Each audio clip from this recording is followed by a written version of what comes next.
Hi, hello, good morning. This is Kishore, working as a physics lecturer in Vignan College. So we are learning the chapter Thermal Properties of Matter. So in this chapter, in the last session, we discussed about the expansion of liquids. Now we will move on to the expansion of gases.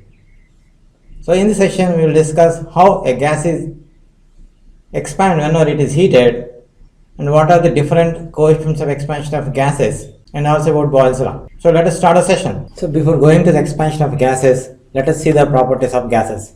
So gases have no shape as well as no volume, and the distance between particles is very high, so the force of attraction between the particles is very less, that is almost negligible, and the particles in the gas vibrate over the entire available space, and gases are highly compressible.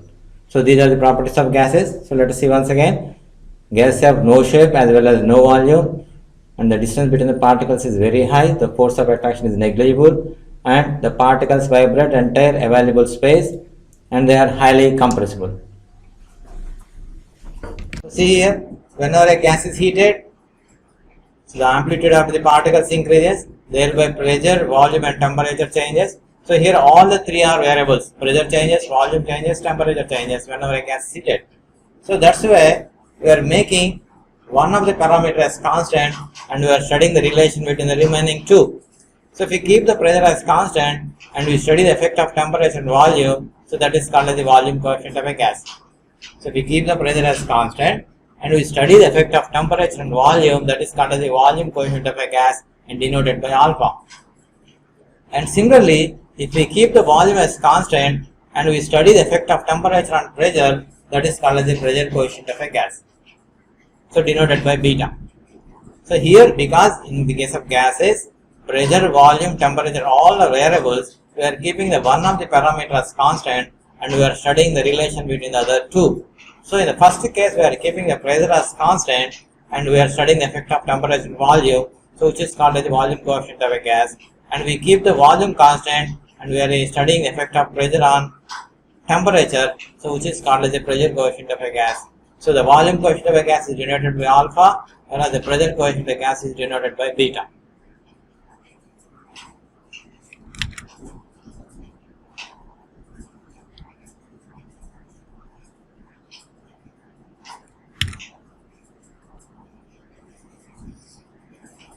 So now let us see what is pressure coefficient of a gas. So the pressure coefficient of a gas is nothing but the ratio of change in pressure to its pressure at 0 degrees centigrade per unit rise of temperature.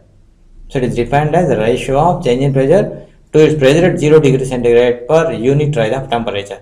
So denoted by beta, and the equation is given by, the formula is given by beta is equal to P2 minus P1 by P0 into T2 minus T1. And coming to the volume coefficient of a gas, so it is defined as the ratio of change in volume to its volume at 0 degree centigrade per unit rise of temperature. So it is defined as the ratio of change in volume to its volume at 0 degree centigrade per unit rise of temperature. And it is denoted by alpha, and alpha is given by alpha is equal to V2 minus V1 by V0 into T2 minus T1. And the relation between the pressure coefficient and volume coefficient of a gas is nothing but, for any gas, alpha must be equal to beta, that must be equal to 1 by 273 per degree centigrade.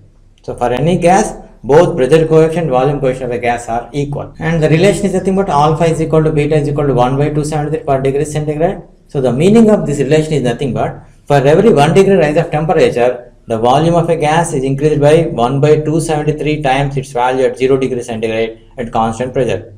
So if we increase the temperature to a 1 degree centigrade rise, then the volume is increased by 1 by 273 times its value at 0 degree centigrade at constant pressure. So that is, so V1 is given by, V1 is equal to V0 plus 1 by 273 V0. So the volume is increased by 1 by 273 times its value at 0 degree centigrade. So if we take the V0 as common here, it becomes V0 into 1 plus 1 by 273. Similarly, V2 is equal to V1 plus 1 by 273 V0. This is nothing but V0 plus 1 by 273 V0 plus 1 by 273 V0. So which is becomes V0 into, by taking V0 as common, so So it becomes 1 plus 2 by 273. So if you keep on doing like this, you get Vt as Vt is equal to V0 plus V0 into 1 plus T by 273. Here T is the temperature in degrees centigrade. And if you take T is equal to minus 273 degrees centigrade, so at a temperature of minus 273 degrees centigrade, V0 is equal to 1 minus 273 by 273. So it becomes 0. So at a temperature of minus 273 degrees centigrade, the volume of a gas becomes 0. And this can be written as V0 into 273 plus T by 273, which is nothing but V0 into capital T by 273. Here T is the temperature in Kelvin. If you convert degree centigrade into Kelvin, we have to add by 273. So capital T is nothing but T plus 273. So this is the temperature in Kelvin. So the meaning of relation is nothing but for every 1 degree centigrade rise of temperature, the volume of the gas increased by 1 by 270 times its value at 0 degree centigrade at constant pressure. So already we discussed the relation alpha is equal to beta is equal to 1 by 273 per degree centigrade. So the meaning of this equation is nothing but for every 1 degree centigrade rise of temperature, the pressure of the gas is increased by 1 by 273 times its pressure at 0 degree centigrade at constant pressure. So if we increase the rise of temperature by 1 degree centigrade, the pressure of the gas is increased by 1 by 270 times its pressure at 0 degree centigrade, provided the volume is constant.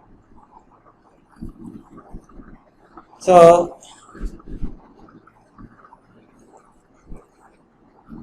P1 is given as P1 is equal to P0. So increases by 1 by 273 times its value at 0 degree centigrade. So by taking P0 as common, we get P0 1 plus 1 by 273. So for every 1 degree centigrade rise of temperature, the pressure is increased by 1 by 270 times its pressure at 0 degree centigrade, provided the volume is constant. Similarly, we get P2 as P1 plus 1 by 273 P0, and we know P1 as P0 plus 1 by 273 P0 plus 1 by 273 P0. So we take P0 as common, then we get here 1 plus 2 by 273. And like that, if you go on writing, we get the PT as, that is the pressure at T degree centigrade, as P0 into 1 plus T by 273. And if we take the temperature as minus 273 degrees centigrade, that is pressure at minus 273 becomes equal to P0 1 minus, so instead of T we are writing minus 273, so 273 by 273, so this becomes 0. So at a temperature of minus 273 degrees centigrade, the pressure of the gas becomes 0. Similarly, already we know at a temperature of minus 270 degrees centigrade, the volume also becomes 0. And this equation can be written as, so if you take the 273 as LCM, then you get 273 plus 1 by 273. Similarly, this can be written as P0 into 273 plus T by 273, which is nothing but P0 into capital T by 273. So here capital T is nothing but temperature in Kelvin scale, so which is obtained as 273 plus T degree centigrade. So to convert degree centigrade into Kelvin scale, we should add 273. So capital T is nothing but temperature in Kelvin scale, which is nothing but 273 plus temperature in degree centigrade. So just now I have seen that at a temperature of minus 273 degrees centigrade, the pressure of a gas becomes 0 and the volume of the gas also becomes 0. So that temperature minus 273 degrees centigrade is called as absolute 0. So a temperature at which the pressure and volume of the gas becomes 0 is called as absolute 0 and its value is minus 273 degrees centigrade. So at a temperature of minus 273 degrees centigrade, the pressure and volume is become zero, which is called as absolute zero. Now a scale is designed by the scientist Kelvin, just we are watching on the screen. A scale is designed by Kelvin by taking the absolute zero as minimum temperature, and each interval is same as that in centigrade scale of temperature is called as absolute scale of temperature, or this is also called as Kelvin scale of temperature.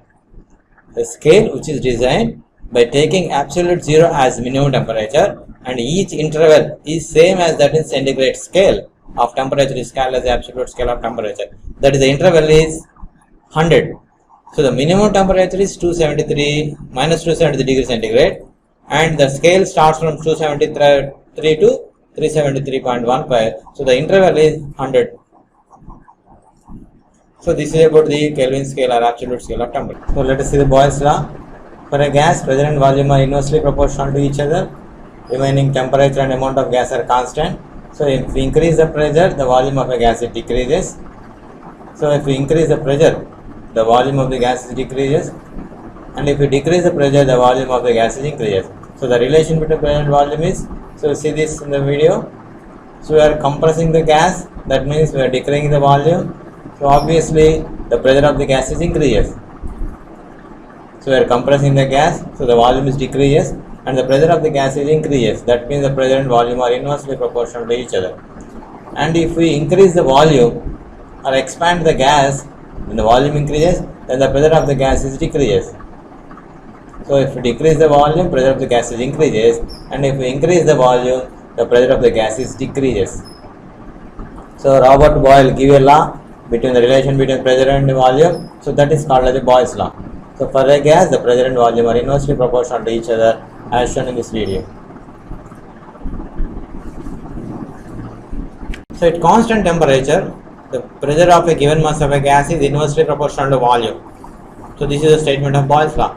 At constant temperature, the pressure of given mass of a gas is inversely proportional to volume, and the limitation for Boyle's law is obeyed only at high temperature and low pressure. But Boyle's law does not obey it at low temperature and high pressure. So the limitation is Boyle's law is obeyed only at high temperature and low pressure. So at constant temperature, the pressure of given mass of a gas is inversely proportional to volume. So at constant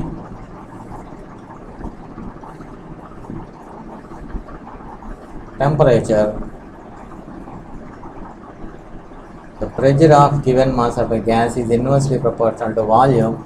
In other words, this can be written as PV is equal to constant, and here the constant depends upon the mass of the gas, and if we take two different gases, then becomes P1 V1 is equal to some constant, and similarly P2 V2 is equal to also constant. Then we can write, so P1 V1 is equal to P2 V2 for two different gases. So this is the mathematical form of Boyle's law. P1 V1 is equal to P2 V2, and we know density is equal to mass by volume. So instead of volume, you can write mass by density. So then it becomes PV is equal to constant. So if instead of V you write M by D, then P into M by D is equal to constant. So since mass is always constant, we can write P by D is constant. In other words, we can say that the pressure is directly proportional to density. So this is also Boyle's law. So at constant temperature, the pressure of given mass of a gas is directly proportional to density. So this is in terms of density, and this is in terms of volume. So I am repeating once again, at constant temperature, the pressure of given mass of a gas is inversely proportional to volume, or in other words, in terms of density, at constant temperature, the pressure of given mass of gas is directly proportional to density. And if we consider two different gases, then this becomes equal to P1 by D1 is equal to P2 by D2. So this is in terms of density. So in terms of density, the formula is P1 by D1 is equal to P2 by D2, and in terms of volume, it is P1 V1 is equal to P2 V2. And if we draw a graph between pressure and volume, so as seen on the screen, so it is a parabola, hyperbolic parabola. So there is a graph between pressure and volume at constant temperature. So, but here the limitation is Boyle's law is obeyed only at high temperature and low pressure. So, hi students. So, from this session, you can understand clearly. I think you can understand clearly about expansion of gases and what are the different coefficients of expansions for gases. And of course, you learn about the Boyle's law. So that's all for this session. So we'll meet in the section. Until then, have a great day. Thank you.